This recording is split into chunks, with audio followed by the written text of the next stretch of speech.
Have you ever noticed something curious in your everyday life? There are people around us who, on paper, look completely ordinary. Their looks are average, their family background is average, their degrees aren't from famous schools, and yet somehow they are the ones everyone remembers. At work, when they speak up in a meeting, the atmosphere softens and people actually listen. When something important needs to be coordinated, others naturally turn to them.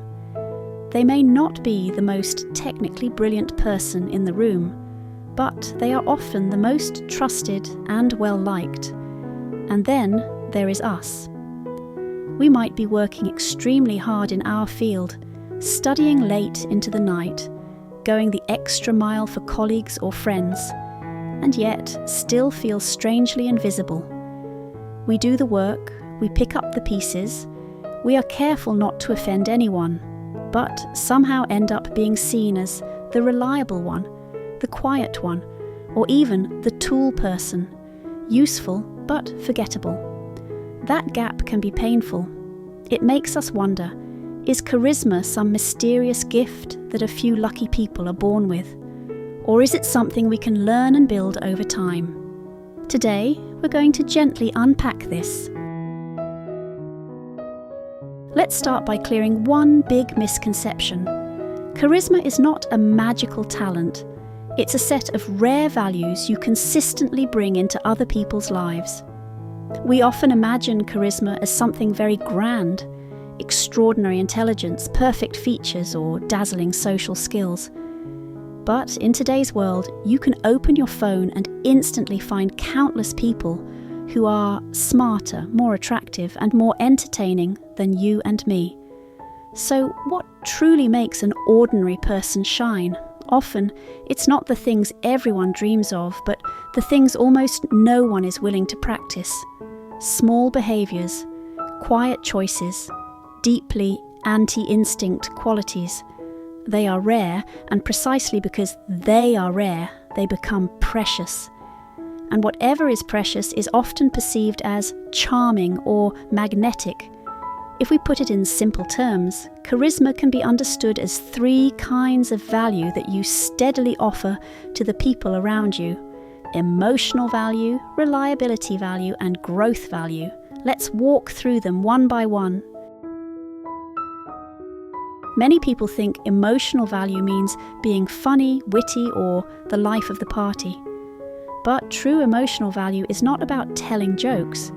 It's about offering something much deeper, a sense of psychological safety. Think about the people who make you feel the most at ease. They're not the ones who constantly jump in to lecture or correct you. They're the ones who actually let you finish your sentences, who don't rush to judge, who are willing to sit with your feelings without immediately trying to fix them. They don't say, "Why are you overreacting, or "This is not a big deal, just move on." Instead, they might say, "I hear you, that does sound really frustrating. I can see why that would hurt." In a world full of noise and interruptions where everyone wants to be heard but few people want to truly listen, this kind of presence is incredibly rare. High charisma people may not talk the most, but they have a special skill. They make you feel seen and understood. Even just 5 minutes of being with them can make you feel like you were the most important person in the room. That quiet, grounded emotional safety is one of the most powerful sources of charisma. The second type of value is reliability. This is not just the basic "I'm a responsible person" label we like to put on our resumes. It goes deeper than that. Reliability here means when people think of you, they have a clear sense of what to expect. Your behaviour is stable and predictable.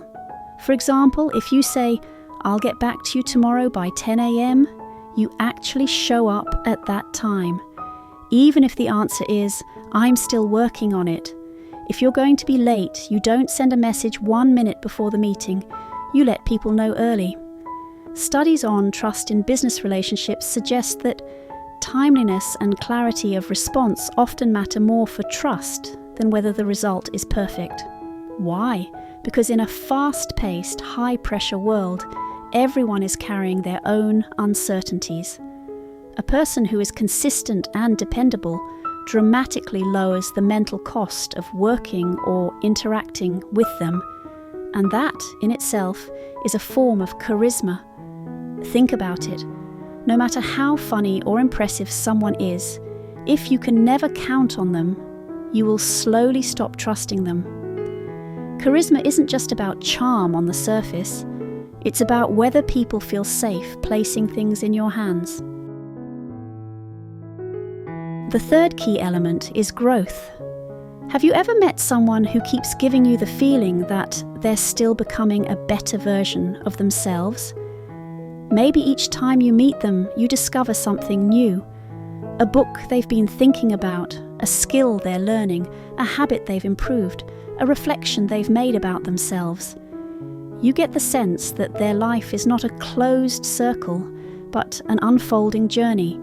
This doesn't mean they have to be wildly successful or dramatically transformed. It simply means they're open to learning, willing to face their own flaws, and brave enough to adjust. People like this rarely pretend to be perfect. They're often honest about their mistakes, willing to share lessons instead of just showing off highlights. Being around them, you feel a kind of soft vitality, as if life can keep expanding, not just for them, but for you as well. That sense of we can grow together is an incredibly attractive energy. At this point, you might be thinking, I also try to support others emotionally. I try to be reliable. I'm learning and improving, so why do I still feel easily overlooked? Often the missing piece is this: your inner core is too thin and your boundaries are too soft. Many of us live with a subconscious pattern of please like me. We fear being rejected, fear being excluded, fear being seen as difficult. So we try to earn approval by constantly giving, pleasing, and over-adapting. From a psychological perspective, this often reflects low self-worth. A truly charismatic person might also be kind and generous, but their kindness does not come from desperation for validation. They can care about others deeply while still being anchored in themselves. That's what boundaries are about. Boundaries don't mean being cold or selfish. They mean knowing, where do I end and where do you begin? Which feelings and responsibilities are mine and which are not? For example, you can empathize with someone's frustration without believing it's your job to fix their entire life. You can help a friend, but you don't repeatedly sacrifice your own needs just to avoid disappointing them. You can respect others' opinions, but you don't erase your own thoughts just to keep everyone happy. When a person has no boundaries, their giving starts to feel cheap, not because their heart is wrong, but because they become too easily used, too easily manipulated. Charismatic people often have this combination: emotionally gentle but firm about their own limits. That contrast is quietly powerful. Your inner values and boundaries are the foundation of your charisma, but there's also a very practical bridge between your inner world and other people's perception, your way of expressing yourself. This isn't about learning tricks to sound smooth or clever. It's about how clearly, calmly, and sincerely you communicate who you are. Here are 3 small but important shifts. 1. Stop opening with self-doubt. Many of us have a habit of shrinking ourselves before we even start talking. This might be stupid, but I'm not sure this makes sense, but I'll just say it. Maybe I'm wrong, but we think we're being polite or humble, but psychologically we're telling people, you don't really need to take this seriously. Charismatic people don't overcompensate, but they also don't preemptively erase themselves. They might say, here's how I see it. Based on what we know so far, my view is calm, direct, no drama, and with a basic belief that their perspective is worth hearing. That quiet confidence is one of the most magnetic traits a person can have. 2. Use concrete details, not empty statements. Statements like, "Many successful people work very hard," are true, but they're also vague and forgettable. When you add a bit of structure and detail, your words gain weight. For example, in a study of 500 self-made entrepreneurs, they worked on average over 10 hours a day, and almost all of them had one shared habit. They spent a few minutes every day reviewing what they did well and what they could improve. Suddenly, you're not just repeating a cliché, you're connecting ideas, facts, and patterns. That makes your presence feel more substantial, without you needing to show off. 3.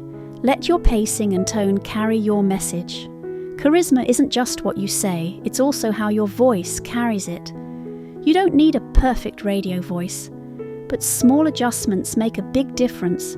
Slowing down slightly when you share a key idea, allowing a short pause after an important sentence, softening your tone when you're expressing empathy. These subtle shifts communicate something powerful. I am here, I know what I'm saying, and I'm not rushing myself to be accepted. Your voice then becomes not just sound, but a kind of emotional space that people feel safe entering. By now, you may notice something important. Charisma is not about learning a few social tricks to impress others. It is about building yourself from the inside out. If we had to summarize it into 3 practical directions, they would be heart power, energy, and mind, or emotional resilience, physical vitality, and mental depth. 1. Heart power, emotional resilience, and self-awareness. Charismatic people are not those who never break down or feel lost. They are simply better at coming back to themselves. You can start with a tiny, daily habit. When you feel triggered, upset, or anxious, try saying to yourself, "I notice I'm feeling really hurt, angry, scared right now.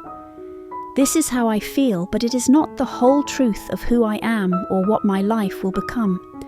Just this small act of noticing creates a bit of distance between you and the storm, and that distance is where choice begins. 2. Energy, taking care of your body and basic vitality. We sometimes underestimate this, but your physical state deeply affects how others experience you. Someone who is constantly exhausted, sleep-deprived, slouched, with no light in their eyes, even if they are brilliant inside, their impact will be limited. Regular sleep, movement, and a basic level of physical care are not shallow concerns. They are the ground on which your presence stands. Your energy field, how awake, relaxed, and alive you seem, is a quiet but essential part of your charisma. 3. Mind, meaningful input, and a clear personal tag. You don't need to know everything, but it helps immensely to have a few areas where your thinking is especially grounded and thoughtful. Over time, it's powerful if people can associate you with something specific, a field you understand well, a way you handle problems, a particular strength you're known for. You don't have to be everything to everyone, but you can become a key person in certain moments. Charisma, in the long run, does not come from trying to be universally impressive. It comes from being consistently meaningful in your own way. So after all of this, let's return to our starting question. Can ordinary people genuinely develop their own charisma? The answer is yes, and the path is quieter than we imagine. Charisma does not appear overnight. It grows slowly out of small daily choices. You choose to listen a bit more deeply when someone is talking to you. You choose to follow through on the promises you make. You choose, in difficult moments, not to abandon yourself just to keep everyone else comfortable.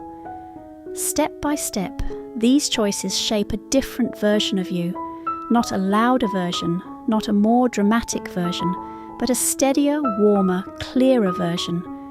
Charisma is not about who you manage to impress. It is about the kind of person you are quietly becoming. When you invest in your heart, take care of your body, and nourish your mind, when you build boundaries without losing kindness, you start to emit a very gentle kind of gravity. And then one day, without you trying too hard, you may notice, in a room full of people, you are no longer invisible. You have become someone others naturally feel drawn to, not because you are perfect, but because you are real, reliable, and alive. If this episode brought you a moment of clarity, recognition, or comfort, I warmly invite you to like, subscribe, and share it with someone who might need this today. This is Happy Psychology. May you understand yourself a little deeper and love yourself a little more.